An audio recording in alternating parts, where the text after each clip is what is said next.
Eldritch or nope.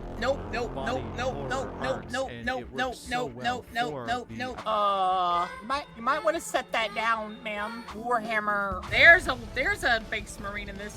You see this? You read this now. Small bomb. You call that a small bomb? Gothic, medieval Gothic. We need dragons. Dragons now. Dragons now. It's everything I like. Because they go. Nope. Don't want it. Nope. That's what it is. Wait, why is that one hand face down? Shut up. I nailed this hand face down and in my turn. Have a good night, Shiggy. Yes. Okay, see you, Dan. Bye-bye. He left me, guys. I'm sad. Guys, he left me. I'm sad. Womp womp. I'm staring into your eyes, chat. Almero. Alright, I'm thinking here. I think I'm gonna take a shower. Ah! Shiggy! Yeah, right. Oh, yes, I can't do that now. So this is Boka.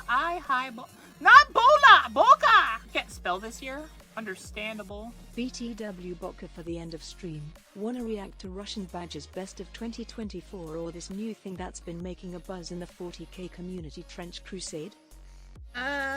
We'll do the 40k thing. We can go ahead and do that now if you want. It's its own thing, not part of the 40k universe, but a lot of 40k people worked on it, and the easiest way to describe it would be 40k meets Fear and Hunger lol. That's interesting. Yeah, we can look at that. Hi, I'm Arthur. And if you haven't noticed, there is this kind of new kid in the pool in terms of grimdark war. Trench Crusade. By who? Mr. Bones! Gaming, and this new kid is them bones. Trench Crusade is here, and I hope to God it stays, as it has recently been taking over my studies and distracting me from book 243 of the Horus Heresy. The lore and aesthetic of this game are crisp as fuck, and I can't not love every inch of it. I know a lot of you probably don't know completely what it is, and have only been seeing a big gun missile. Or maybe not, because Adeptus Ridiculous just talked about it, and that's kind of a big show from what I've been. Why do they have old rifles? From what I've been told. So consider this a kind of simple to digest lore primer for the game itself. Something that if you want to know the basics of the setting in as easy a way as possible, this is going to be the video for you. Before we get into the lore, a disclaimer. I am not a history guy, which I'm... He's an old guy though. I'm told is very rare in the wargaming community. I have been told various times that Prussia is not Russia, and I don't know the difference between the two, which usually makes most of my historically inclined friends incredibly upset. But just to reaffirm, I have the brain of a mollusk, so I am not going to get most of the historical facts correct. I'm just going off of what is in the lore primer and the things that my friends have told me from just being slapped on the wrist when I say something incorrect. But in short, to get into what Trench Crusade is from a top-down perspective, Trench Crusade is an alt-history grimdark. Okay, so is this... They have what seems to be steampunk versions of Warhammer weapons? World War I skirmish grimdark war game. And why did they choose those helmets? Created by ex-Warhammer staff responsible for some of the most popular pieces of Warhammer gaming. It takes place during what is essentially World War I and is one of the most badass things I have ever seen. It's actually got what I consider the best art I've ever seen in a war game. It started as kind of an art project, from my understanding, from Mike Francina, who I have been following. That's a pretty cool helmet. For numerous years, because if you know me, I follow a lot of different games and play a lot of different settings for different things, and Magic the Gathering was one of them, and my favorite faction in Magic the Gathering is the Phyrexians. The Phyrexians had a lot of art for one of their sets done by Mike Francina, and that kind of got my attention. So I followed him on Twitter, and one day he started posting the art that you're seeing on screen for probably the majority of this video, with a small one-paragraph lore blurb for it. Now, I don't know if he made that with the intention of making a war game from the start, but it was just such a fun project. That's pretty cool. Steampunk Crusaders, straight out of a Souls-like game, fighting demons in World War I style attraction Warframe. Based on Warhammer?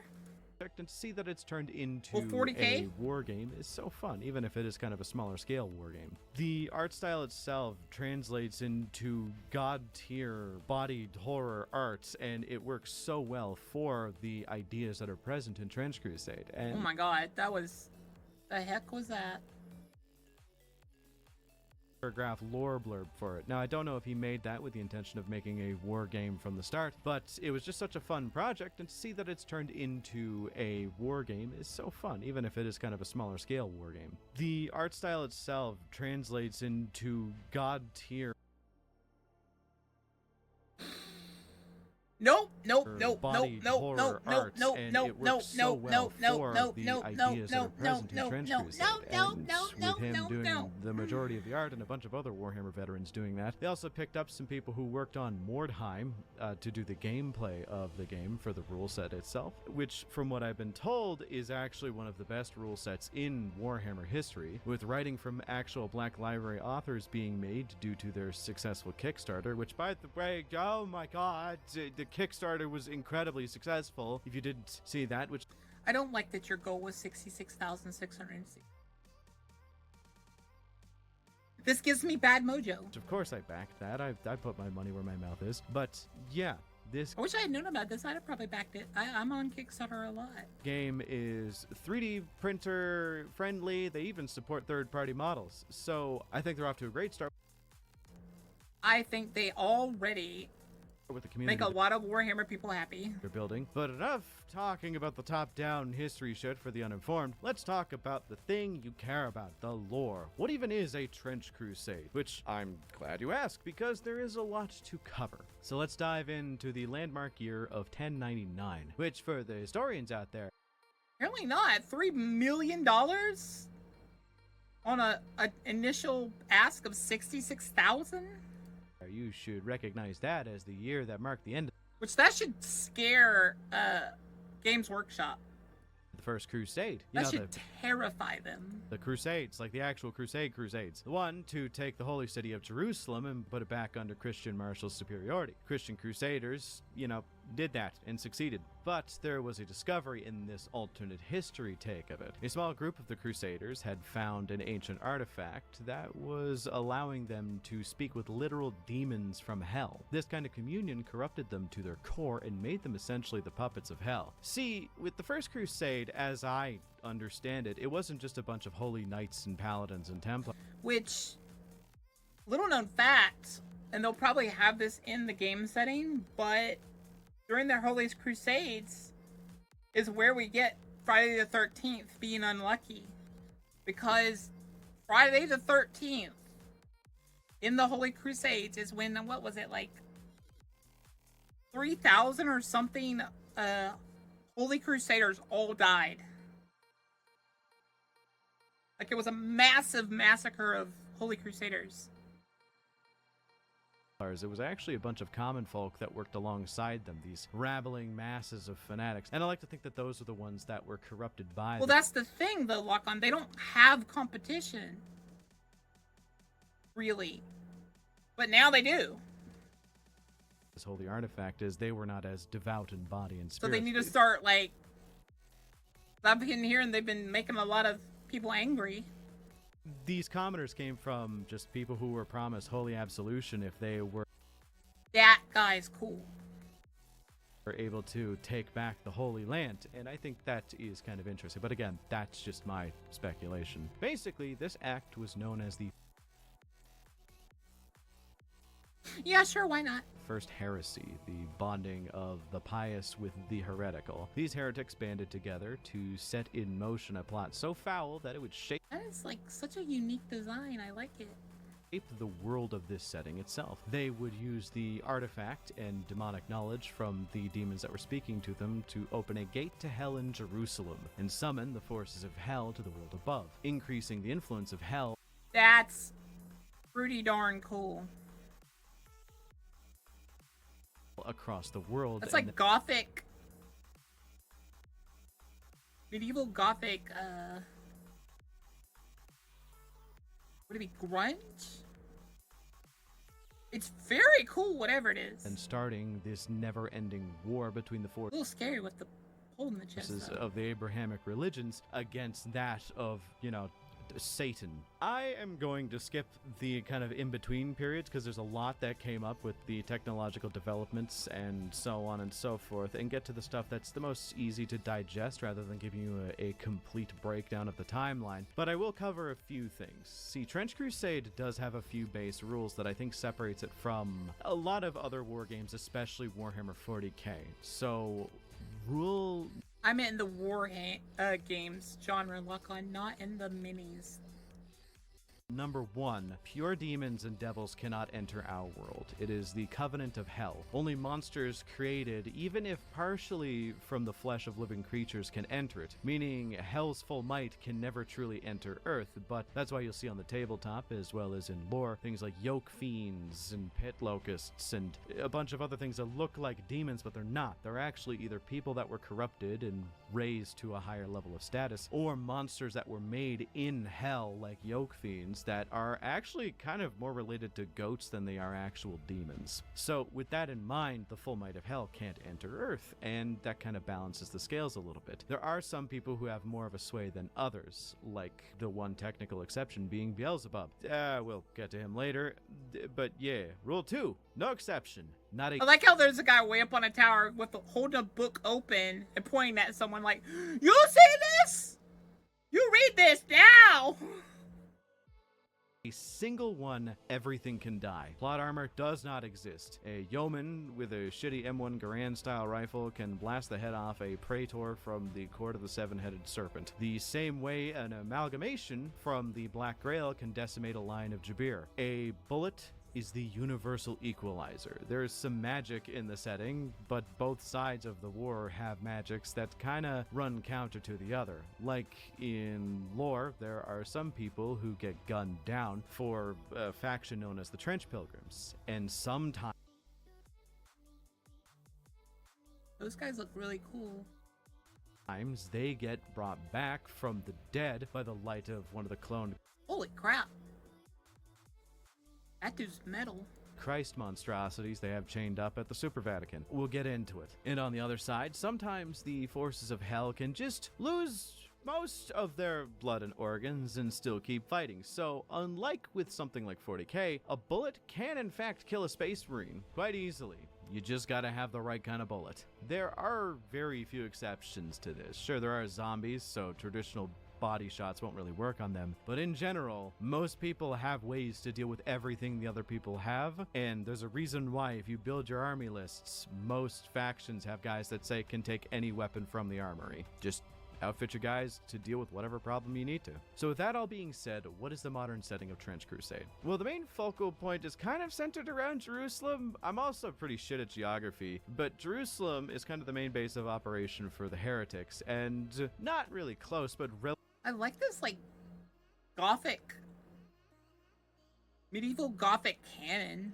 It looks really cool. Relatively close speaking is the city of New Antioch for the mostly please block that. homogenized Abrahamic Christian whatever religions of the day. You might be asking, why is it called New Antioch? And what is the city like? Well, for one, why are New we Antioch looking at is a nailed bastion. hands to a basically shield? stands a little too close Like, what to is that heretic forces supposed to and essentially do? acts as a bulwark against the heretics, deploying troops into the trenches to clear out weird gibbering Satanists in order to purify the lands and make it safer. It is basically a massive walled-off city-state where Christians of all denominations Wait, why is that banded one hand together face for down? one single cause: defeating the devil's armies, which makes sense, honestly. There are separatist factions that have their own things. As I said, it's more Christians in the city of New Antioch What's the point of all the pictures on your chest? and a bunch of their subsidiary forces, but there are the other Abrahamic religions.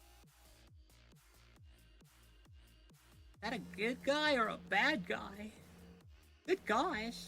That have formed their own kind of city-state somewhere else, but we'll get to the Whatever he Sultanate is, he's at some point badass. soon. There is also the Trench Pilgrims that kind of do their own thing. but Shut up! I nailed this hand face down and in my turn. the Principality of New Antioch is kind of the most standardized. Like, yeah, like, I love the, like, contrast of steampunk medieval with gothic medieval. With modern day rifles, modern day armor, and fuck, I forgot to mention, this is basically a universe where Kevlar and flak armor was kind of overlooked due to magical metallurgist saints discovering a way to bless metals with the power of Christ. It's actually pretty common to see dudes in full plate mail gunning it through the trenches with magic broadswords and rifles, I guess. Heretic forces are similar in that they have access to the foundries of hell, making weapons that most mortals can use on the battlefields, though they are a bit riskier and are just as likely to kill the person using them as they are to actually, help them. So yeah, New Antioch kind of occupies the section of space known to be the most advanced but standard tech in the setting. The Sultanates of the Iron Wall do have probably the most esoteric and weird technology, but again, we'll cover them a little bit later in the video. But why is it called New Antioch and not just Antioch? What? Well, little pagan Billy, you should learn not to ask such heretical questions, because doing so will likely get you put into the ritualistic pyres where sinners are burnt to a crisp for entertainment daily. But to answer your silly question, it's because the original city of Antioch, which was the first bastion of the faith, was fucking cursploded. Cursploded. Cursploded?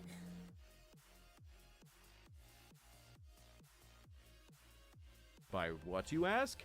Could do without the pointy hats, but is lore accurate to old school Catholic knights? Yeah, I think that's the whole reason some unfortunate people used them. We literally do not know. It just one day was destroyed and turned into a crater like it was hit by a nuke. And we do not know what hellish weapon did it, but we do know that it was never used again. Outside of the basics, New Antioch is kept running by tithes and conscriptions of noble houses as well as commoners, taking in supplies, men, and just raiding forces to get as much land as humanly possible in order to keep their forces fed and equipped. The bulk of their forces are made up of soldiers known as yeomen, whichever, who can be equipped with Yeomen? literally I think they're anything and called everything, yeomen. but my favorite aesthetically has to either be the shock troopers or the heavy mechanized infantry. Shock troopers are the unmarried noble sons with a high capacity for violence, who are given the best armor and weapons, then sent into trenches on a fuckload of stimulant chemicals, likely with Sabaton blasting through their air pods as they begin to cleave fucking heretics in half. And the heavy There's a I guess the closest thing to a space marine in this universe. mechanized infantry are elite soldiers, with their bodies being pushed to their limits due to chemical enhancements being used to make them be able to move the armor itself. These individuals are allowed to don Yo, man, you seem to be missing a few pieces. Oh my god. the power armor of the setting, which honestly is incredibly aesthetic. It's very Love this. diesel punk. It's probably my favorite power armor aesthetically in fiction just because of how simple it looks. It's super chunky, and the only piece of art that we have is this one, where they're operating what is, I guess, just like a heavy machine gun or just a regular machine gun. But we do actually have miniatures for other variants, like one with a lucerne hammer in one hand and a tower shield in the other, which is fucking cool. So with what is essentially the Ultramarines of the setting out of the way, let's cover the two offshoots that all... Are those supposed to be sisters of battle in this setting? Though are parts of the Abrahamic religions fighting the forces of Satan, they do have completely different motivations to some degree to why they're doing what they're doing. But first, I want to shout out Glue Boy really quickly because... Alright, why are we shutting this man out? Bro is basically just the Wes Hammer of Trench Crusade right now. Glue Boy, if you don't remember, was one of the fellas who was on the 40k mega collab thingy that I did a while back. And I kind of kept tabs on a lot of the people that were involved in that because, well, I discovered a lot of channels through it. And this dude did a bit of a hard pivot into the lovely landscape that is Trench Crusade, while still also covering a bit of 40k from time to time. His Trench Crusade stuff is a godsend. Quite literally, all of it is digestible, very casual, and also, just he has a lot of personality. So if you want to learn more about Trench Crusade outside of this video, let me know, because I might make more videos myself. But before I even make videos, if you want to know more immediately, check out Glue Boy's channel. His channel's going to be in the description of this video, and I might even pin a comment just to kind of push that. I'm gonna be honest, I thought he was talking about literally, him and not, like, a YouTuber. I was like, what does Dante's brother have to do with this? ahead. His channel is super undersubscribed for the quality that he puts out there and the passion he shows for the hobby. So, you know, support the boy, you know. If you like Trench Crusade, check him out. If you like 40k, check him out. So with that in mind, in his honor, I'm going to cover his favorite faction next, which is the Sultanate of the Iron Wall. These fine lads and ladesses. Oh my god. This might be my favorite faction so far of this generation, because I got basically wear bear cloaks and gold armor and big swords. That's everything I like! It's fighting the good fight in a different way than the forces Pretty cool. of New Antioch. See, where New Antioch are kind of the traditional Christians, albeit homogenized, the forces of the Sultanate are actually what happened to the many Muslims of the world. They have signed various treaties with New Antioch in order to get them to agree on the single topic that is maybe dealing with the forces of literal hell is kind of more important than any grievances we have with each other, though this doesn't necessarily. Hey! At least it seems that they're kind of smart. These races. Really mean that they get along. Yeah, let's work together right now to get rid of the demons.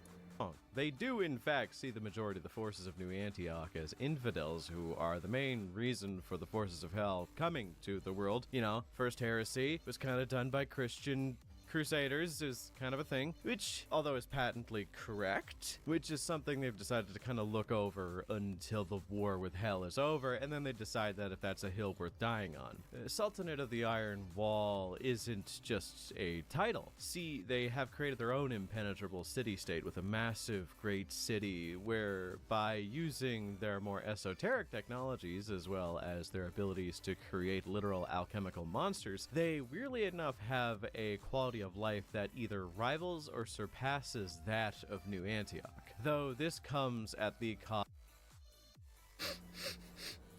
of them being a reclusive city. Other Muslims and members of the Sultan's army can enter or leave at any time. Very rarely can anyone else enter. In terms of the battlefield and The assassins look really cool. And so did that captain guy did. And the Janissaries look really cool too. why they are one of the more powerful forces to deal with is where the armies of New Antioch have this propensity to standardize their equipment, meaning their advancements compound upon each other and try to get as close to mass production as humanly possible for the sake of ease and distribution. Like, how do I put this? An example is one dude would find a way to bless a new type of metal that makes it stronger, more durable, and more likely to kill a hell guy of some sort. Then some other engineer finds a way to mass produce this metal in a foundry of some sort, and then an engineer will find a way to turn that into an armor, and then that kind of compounds upon itself for the next guy to study that armor and make it better. In the Sultanate, it's more like, I have opened my third eye and gazed into the endless infinity that is the universe's gaping maw. Chocolate.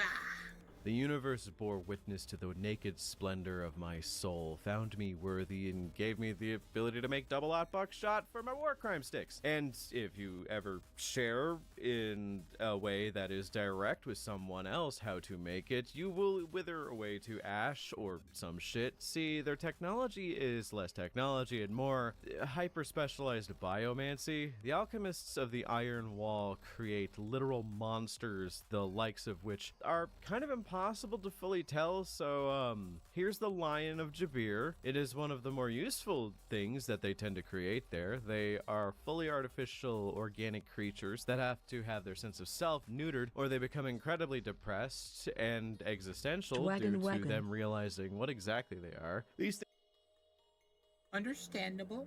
Wagon! things are literally so dangerous that they are essentially the shock troops of the Sultanate, sent in to just break holes in lines so that people can break in, and it's kind of hard to put them down once they're in there. And for context, the Sultan has an army of these goddamn things, about 77 strong, which is kind of cool to think about, that you could just mass these. And if you think that the Lions of Jabir are cool. Wait till you see the goddamn brazen bull. I don't know what to say. It's really just the coolest thing ever. Just look at this. Now, to That get back guy's to really Glue cool Boy, looking. The thing he loves best about the Sultanate, and the thing I find pretty up there in terms of intrigue as well, other than the biomonsters, is the assassins. Who, Yeah, those guys look really cool.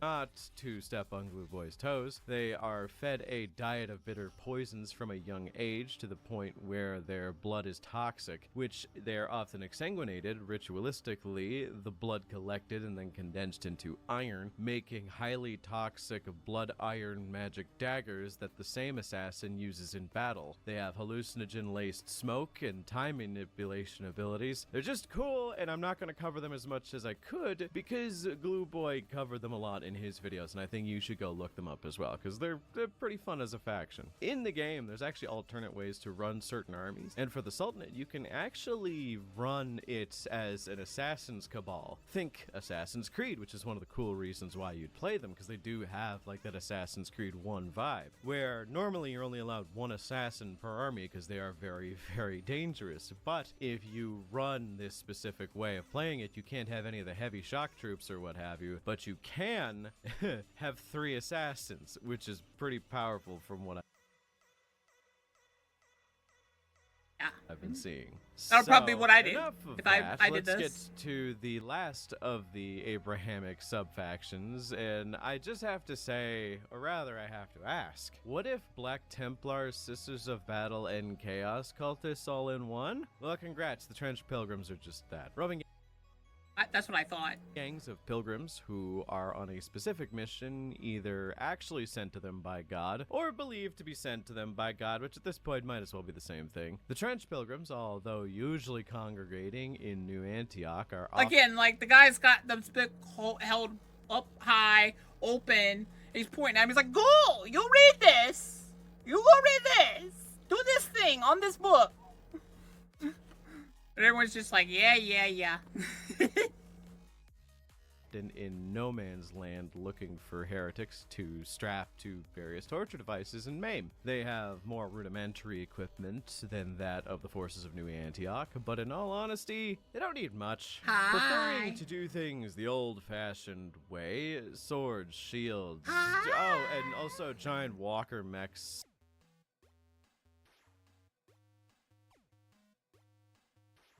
He looks cool. That double as a penitent engine, but like those are just more rudimentary versions of the heavy mech infantry, just bigger and scarier. These fellas specialize in listening to the word of God and killing anything that they think isn't faithful enough. They may only have the shittiest rifles and a bunch of rusty clubs and swords, but by God, they are going to make you learn to speak English with both of those weapons inside of your fucking mouth. They are fucking brutal, but they have access to some of the most metal shit out there. Like the weird metal caps they have on their head, which, okay. So, like, I'm uncultured, and I'm bad at pronouncing anything. I grew up in a portion of Canada that didn't learn French that often, and the French that we did learn was of a dialect that most of you don't even know exists. So, when it comes to saying I can't pronounce things that are of a very esoteric accent, you kind of get what I mean. So when I read what this thing was called, well, I was reading the lore primer and the notes in the actual rulebook. I thought it was pronounced Capiroti. But no, the tall conical helmets actually Capirobi. pronounced Capirote. And No, when wearing it's these, Capirobi to there me. is sort of a mental metamorphosis that happens. It's an on-the-battlefield phenomena where even the lowliest commoner, if he wears the Capirote of the Trench Pilgrims, their faith gets amplified to such a significant degree that they no longer have the concept of fear built into them. They will face anything no matter what it is, which is actually represented in game, where if you have a duder on the battlefield who has a Capirote on his head, he actually is no longer affected by the fear rule, which means he can no longer be frightened by anything, which is kind of cute. They also have access to communicants, which are, okay, so we're gonna have to go back a little bit here. You know how I mentioned that they tried to clone Jesus Christ, and thus we have him kind of chained up at the super Super Vatican? Yeah, we did that a few times, because I mean, who is likely going to be the best weapon against the devil other than multiple Jesuses? So these are the Metachrist. They are one of the most useful tools that we have in order to combat the forces of Satan. Now, some of the Trench Pilgrims and some members of New Antioch see the Metachrist as heresy, and some just see them as one of God's miracles. Communicants are more towards the latter on both ends for New Antioch and the Trench Pilgrims.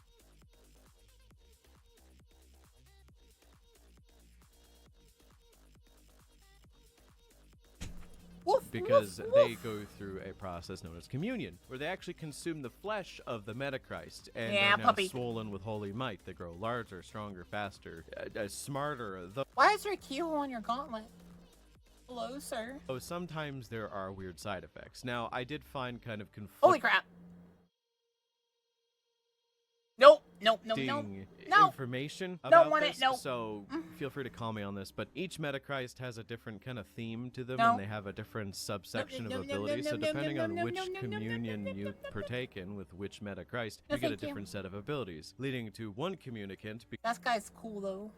becoming like a tank hunter, and another becoming the Trench Pilgrim communicant, which is just buff, has no eyes, and has a cross nailed into its face, but is big as shit. So the Trench Pilgrim communicants are often the biggest, the buffest, and the most regenerative of all the communicants, and they are often incredibly pious, more so than anybody else. With the forces of the faithful out of the way, and you kind of understand their shtick, who do we have next? The Heretic Legions and the forces of Satan. So starting off, we have the Heretic Legions of the forces of Satan. See, these guys are necessary because, as I mentioned, true demons cannot set foot on Earth due to the Covenant of Hell. Thus, humans and animals are often used to great effect on the battlefield.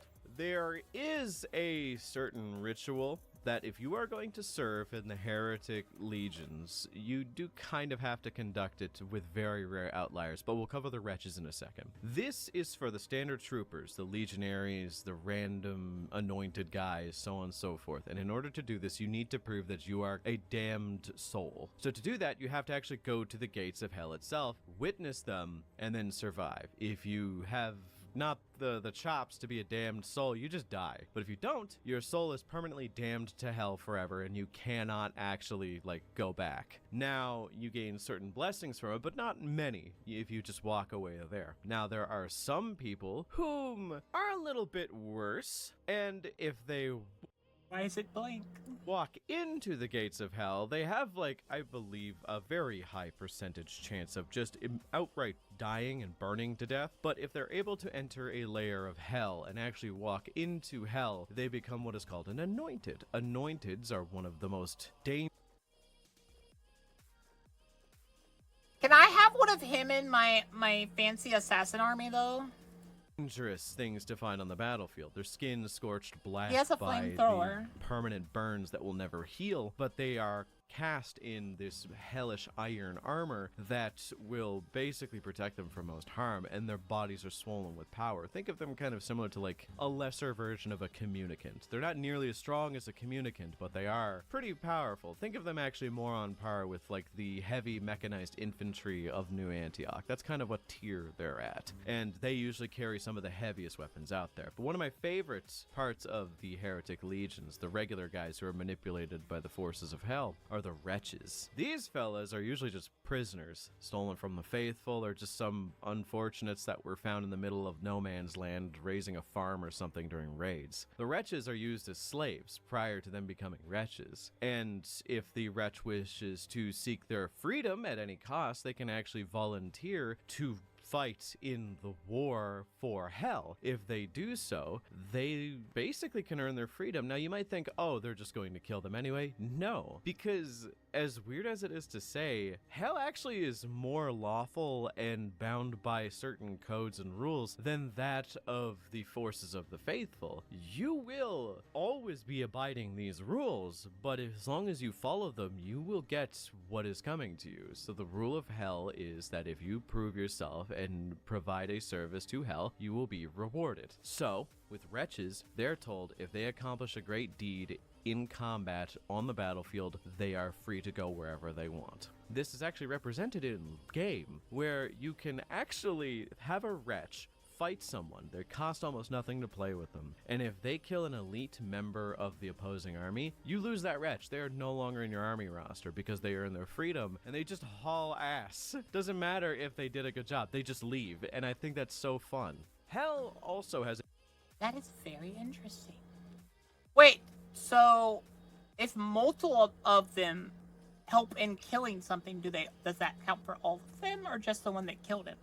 a bunch of monsters that serve alongside its standard troops. But as they have the main goal of corrupting pretty much the whole world and usher in the true and blue apocalypse. See, Hell cannot send demons, but they can send monsters they make in Hell. So you have stuff like werewolves made from Hell's genetic laboratories and affixed with metal plates, just so that they can cut through barbed wire. You have artillery witches, which we don't...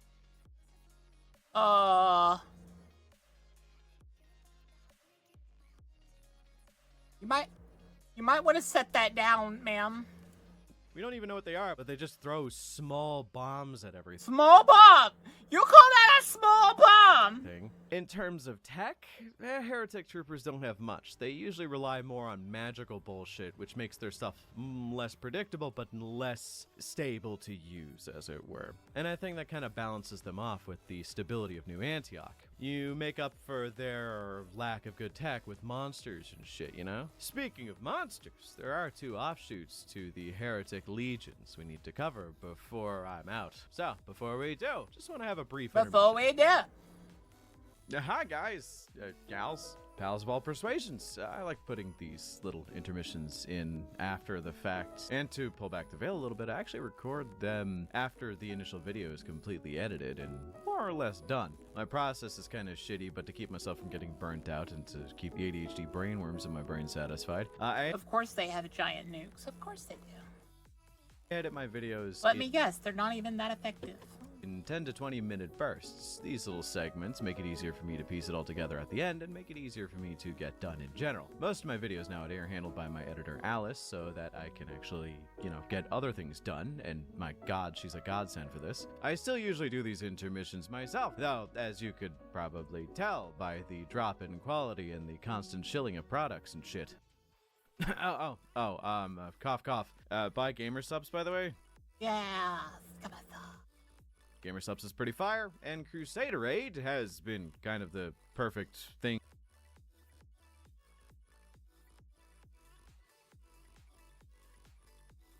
Alright. for me lately, especially down. with the topic of this video. Says Not gonna do mango a full tea, ass I'm ad interested. This time. I just wanted to get it in, as gamer subs legit has been one of the only reasons I can get this video done.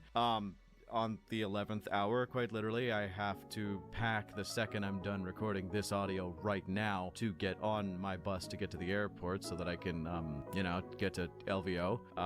Yeah, Gamer Subs actually does a lot of drops, and because of that, I kind of want to promote them again. Gamer Subs legit tends to drop a lot of product all the time. Like, if you go on their page right now, you'll probably see something new. They have a lot of dope-ass drops coming pretty much the entirety of this month that I know about but can't share. And if you go there and use code BONEZONE to check out anything, you get 10% off your purchase, as well as you support me, my channel, and show that you guys listen to me. So pick up some Crusaderade if you like Trench Crusade. It's pretty good. Besides that, I just want to say, I really hope you guys like the Trench Crusade content I got cooking. I love this setting, and taking a break from 40k Dragon bullshit. Tail back a flavor gamer subs coming soon. No. I was thinking of a name for if I ever got a gamer subs. One of the ones that I just thought of a while ago was Dreaming of Boba. Like Booba. But it'll be Boba. And then another one I was thinking of is Draconic Heterochromia. And it'd be like a blueberry strawberry kind of mix. Or Draconic chocolate. Or Draconic brownie. Yeah, there we go. It's actually really nice. I do want to branch into more content. But I also wanted to do one like a royalty. Get it? Royalty. Content other than 40k, but I'm not gonna... What? Thinking of Boba? Or dreaming of Boba? But it's like me, looking up at Booba? turn my back on something that I am quite passionate about. Trench Crusade has taken up a lot of my life just because, like, I don't know, I just really like the way that the setting is laid out. There is just so much I'm not getting into, and because of that, it means that I have so much stuff I can talk about over the next couple months. I haven't even gotten into the Scottish shock troops who do literally everything in their power to maim, murder, and burn heretics on.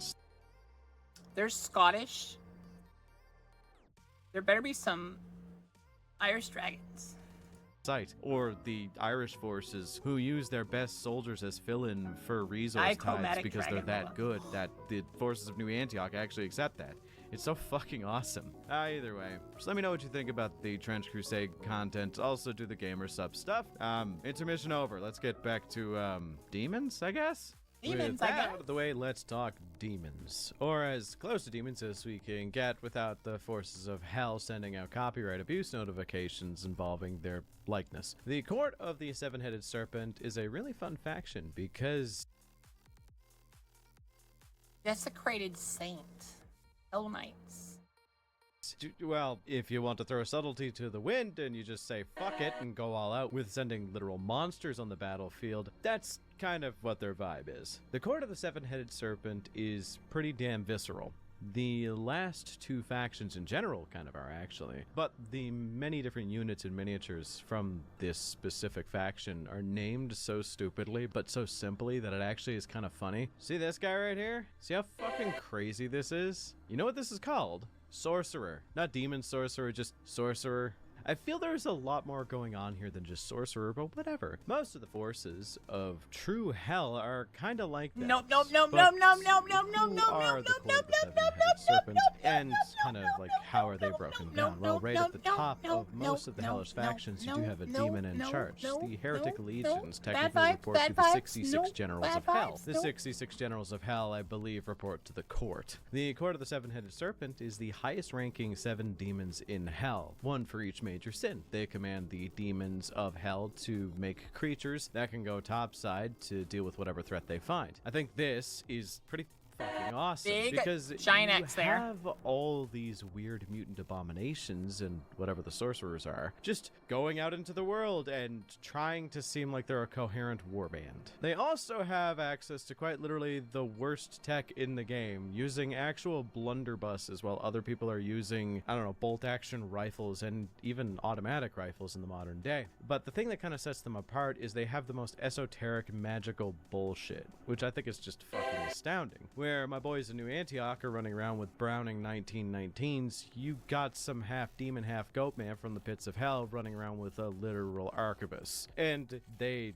somehow make it work. Hell, they prefer melee anyway. There is honor in it. They may not have the best tech, or the best tactics, or really the best coordination now that I think about it, but what do they have that makes them actually good? Monsters. They have a level of ferocity that is not really matched by any of the other factions. They are going to shoot you with an arrow of bone so powerful that it will split you in half, and your friends nearby will be cursed forever, and that's the type of damage that they tend to deal out, and we don't truly understand how most of it works. You see, these fuckers have monsters that tower over the battlefield, and I know I said that a bullet is the universal equalizer, and it does work, but you are going to have to be realistic here. Your silly bolt action rifles are not going to do much, if anything, to like a desecrated saint or a praetor. You need a cannon, heavy artillery, or something a lot more stronger than that. That's kind of what the court has. They have specially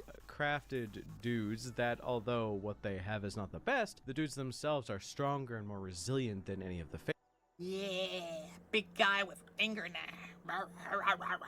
faithful. Well, unless you count the Yeah. weird biomutant monsters that come from the Sultanate, but whatever. I'd love to see a pit locust fight a line of Jabir, just saying. But regardless, these creatures often provide aid to the heretic legions, while also having their own agendas, mostly sticking to themselves for private missions. This leads us to the last major faction to know about in this war, and the one that is both recognizable to those of you who have played 40k or Warhammer in general, while also being kind of its own thing coming out of left field. This is the Cult of the Black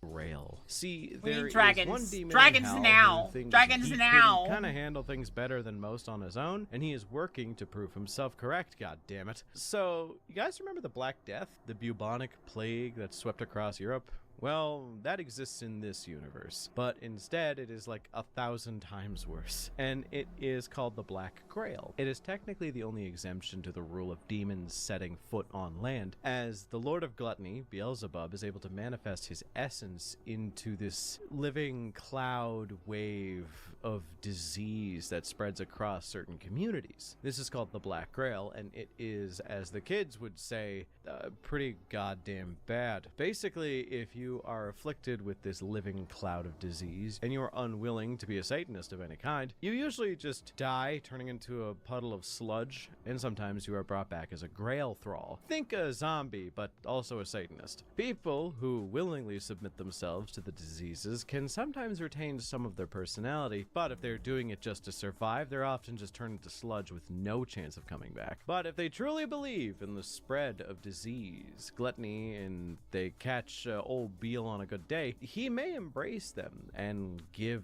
them some form of gift. Literally, the best outcome is to become a Plague Knight, which they just look fucking cool as all hell. Yeah, he looks pretty cool. But the Plague Knights are walking apocalypses, by the way. They can quite literally starve an entire area, as wherever they go, the livestock drops dead, the food rots away instantly, and diseases become more well spread. Sacred insects and disease-ridden hounds infest the no man's lands where the Black Grail has swept past, and these insects can infect people, turning them into corpse guard, as well as a bunch of other infected mutations and shit. I'm going to have this be edited with a few censor bars here and there from time to time. That's kind of one of the biggest strengths of this faction, and that is that they are just so goddamn gross. The strength of this faction gameplay-wise is the fact that, one, they have marginally better tech access than the Court of the Seven-Headed Serpent, but if you know anything about Nurgle, they are inhumanly resilient with a lot of disposable bodies to throw around on the table. These thralls are a pain in the ass, and they get stronger the more of them that there are on the table, which I think fits the playstyle a lot, if you want to run a zombie horde, that is. There is a bunch of other factions, both minor and major, but we are pretty much done talking about the ones that got the most writing from a lore perspective. I think this universe is fucking astounding. I think Trench Crusade is really something special because I can see the clear influences and the pitfalls it's trying to avoid. I can see the Witchburner General That guy looks really cool. and tell you that it is obviously inspired by a Space Marine, but then you look at something like the Mechanized Heavy Infantry, and that the power armor does not look like anything a Space Marine would wear. It's kind of this trap that exists in wargaming where you can appeal to 40k fans or avoid them. But I think this one game literally just tries to stand on its own merits, show its influences on one hand to try and possibly bring 40k fans in, but also just stand on its own merits. I'm not gonna say who, but there is some content creator out there who had such a goddamn L take that it motivated me to make this video, and it's that Trench Crusade is just super derivative from 40k, and that's all it's supposed to be. Even though I enjoy this content creator's content, I disagree with that take so much. So I had to make this video to show you that things are pretty different. It is such a unique flavor while literally doing the exact same thing. Loyalist versus chaos, the faithful versus the heretics. But the best way to see it is that with something like the Black Grail, literally an army similar in concept, if not the same in concept to that of Nurgle, it's executed almost in a completely different way, with various different, more mist-like plagued enemies rather than just bloated carrion monsters wandering around. The vibe is different, though the kind of theme is the same. It probably makes no sense, and I sound like I'm probably a hypocrite, but like, whatever, man. I just wanted to make this video to have a little bit more people see that this shit's really good. This isn't I think the knight characters look really all praise with no substance, I should say, because as it stands, every positive thing What you doing with that key? Is that the key to that other guy's arms? I say is not because I think that this is the second coming of Hobby Christ. I say all this with the understanding that this is literally just the jumping off point. They need to build on what they have and expand the universe for there to be a decent amount of longevity. Now, with the level of success that the Kickstarter had, Of course he has floating candles. Of course he just has random ass floating candles, like, following him. I think that there's going to be a lot to push. They have expansions, they have a bunch of Black Library writers working with them, so I have a good feeling that, you know, it's going to turn out well. But only time will tell, so I'm tentatively saying this game is going to be really good, because right now I'm enjoying it. It is a very simple game system, but I do think the lore, the system, and everything lines up well. When I see the finalized rules, my opinion might change. When I see the lore flubs, I might be upset, and if the entire game gets torpedoed because they got Gav Thorpe to write something and it turns out shitty, I will be there to point and laugh just as much as everybody else. But for now, I'm enjoying the game. The entire video that I just gave you is... This is Berserk meets Fearmonger? I would say it's a fusion of all of them. Because I definitely see the Warhammer influences. Just kind of the bare bones look at the basics of the lore, the factions, and Definitely what you see the 40K absolutely need to influences, know I mean. in order to get into the game from just, you know, a basic standpoint. So, if you think that the game is worth it for The hell was the point of that give it guy? a shot. The rules are free. You can find a lot of third-party STLs to 3D print models online if you have a 3D printer, and the people at Trench Crusade even encourage it. So, if you enjoyed this video, let me know. And if you want to see more, also let me know in the comments if you want me to expand on any of the other factions, because there's so much stuff that I didn't cover. Like, there's like 20-foot tall Primarch equivalents in this called the Paladins, That guy looks cool. and they're nuts. But let me know in the comments if you want more Trench Crusade content, and what specifically you'd like to see. So, Boka, Special what is thanks to Trench my channel Crusade? members for supporting me. I'm able to get these videos Eldritch Horror Warhammer Gothic Medieval Gothic. That's what it is.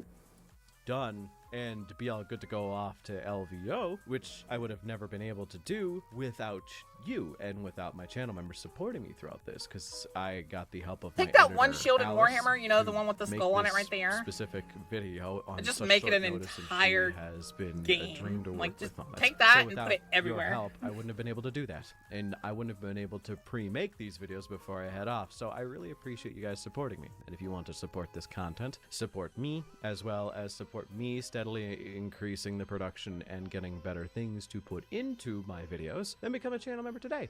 And if you don't give a single shit about any of that and you just want bonuses, well, you get a couple extra videos a month at the highest tier, and you get videos the second they're available at the lowest tier. So there is that, if that tickles your fancy. Thanks once again for watching. Go sub to Glue Boy and watch his videos if you want some Glue more Boy. now. And before I go, hey Support the guys, Baka Trench too? Crusade. No! How much would I have to give you so that you could make Mammon into his own faction like the Black Grail? I mean, we only have this one image for his Cult of Greed, but it looks so fucking cool. It and I know does. that it's a sub-faction for the Heretic Legions. I just want its own expansion. Please, I'm fucking begging you. Please, I'm begging you. I'm begging you for dragons! Right, so, like, what's the consensus on this,